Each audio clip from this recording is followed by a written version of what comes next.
Hi అండి, ఈరోజు పుదీనా చట్నీ చేద్దాము. ముందుగా స్టవ్ వెలిగించి కళాయి పెట్టుకొని పల్లీలు, ధనియాలు, జీలకర్ర, మెంతులు వేసి ఫ్రై చేసుకోవాలి.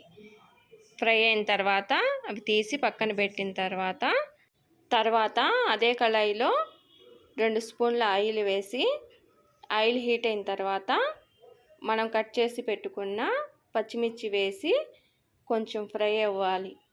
కొంచెం ఫ్రై అయిన తర్వాత టమాటాలు వేసి కొంచెం టమాటాలు మగ్గిన తర్వాత పుదీనా వేసి కొంచెం ఫ్రై చేసుకోవాలి.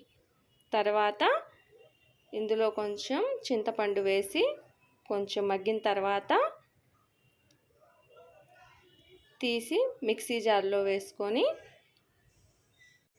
కొంచెం ఉప్పు, వాటర్ పోసి మెత్తగా గ్రైండ్ చేసుకోవాలి. అంతే, ఎంతో రుచికరమైన పుదీనా చట్నీ రెడీ అయింది. అందరూ ట్రై చేయండి.